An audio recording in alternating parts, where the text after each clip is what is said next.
Hello, and welcome to another edition of East of Ethnia.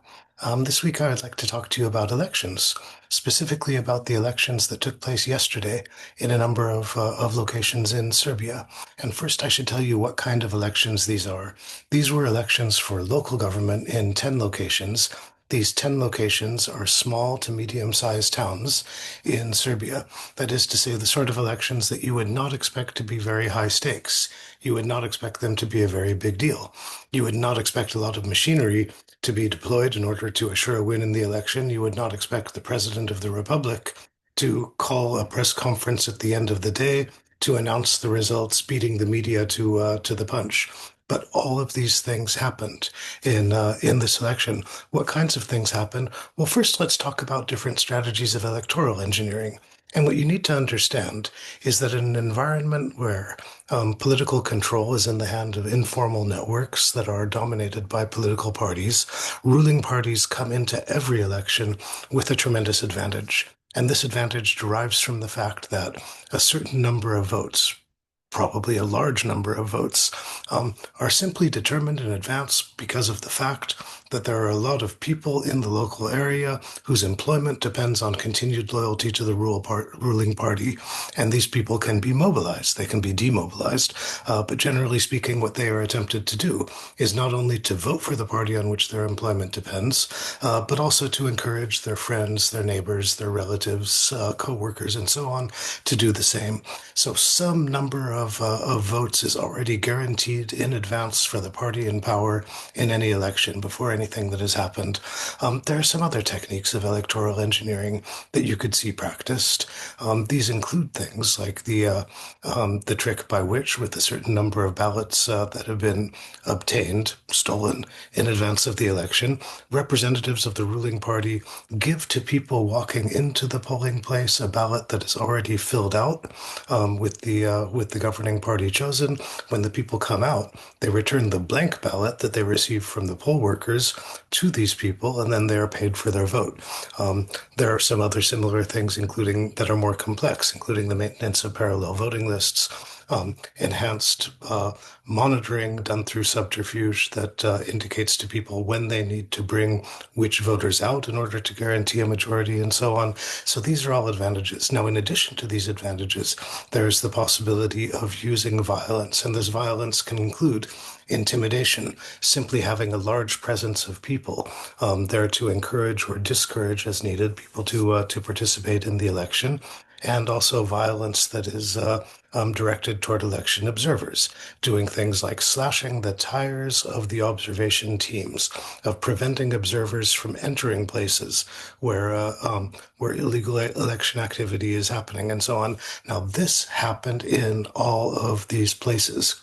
You saw the maintenance of parallel lists. You saw evidence of the kind of vote buying that I described, the sort of violence that we talked about, including intimidation of observers, was taking place. There are places where opposition party activists were attacked, either physically or with pepper spray, or were surrounded, where their mobility was prevented, and so on.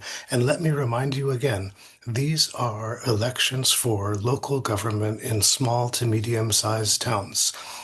So not the sort of elections where you would think that this would happen. So what was the result? Well, the result was what you would predict. With a large quantity of force deployed, the ruling party was able to assure not a very large majorities for itself, but it got majorities for itself in the places where it needed to get them. There are some places where that majority is simply on the margin of one seat in the city council or the town council, but nonetheless a majority. This is something that even when they lose it, they're often able to maintain by using phantom parties. So, for example, in the city of Niš, the ruling party has a majority of one in the city council, and that one is maintained by a party that is formally supposed to represent the ethnic Russian minority in the town. This is a minority that it does exist. It's not very large, but none of its members are officials, candidates, or members of that party. It's a phantom political party. So you might want to ask the question, why is it that in elections that are normally such low stakes is so much force brought out to guarantee the result? And I think that's because of the situation where After a year and a half of consistent protest against the corruption and insider dealing of the government, after demands for elections at a higher level and on a state level that would influence the character and composition of the parliament and the government, the regime is simply in a position where it cannot afford any loss. It cannot afford for the city council majority in a small town not to be in their hands, or for a mayor in a small town not to be a person under their control. So one of the things that this indicates is that this show of force is, in fact, this is something that you see every time a regime in power shows force. The way in which they show force and the scale on which they show force is also a display of their limitations and of their weakness.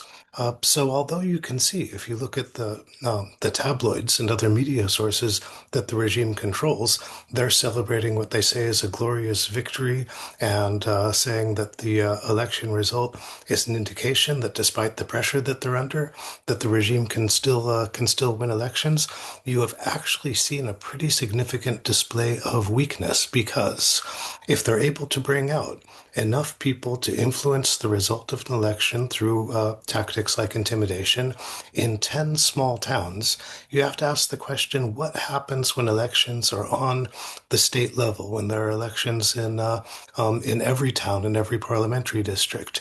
And you have to ask the question, are they going to be able to display significant force? Are they going to have enough of these already filled in ballots? Are they going to be able to call on their networks enough to overcome the massive opposition that exists to their continued rule and to their corruption?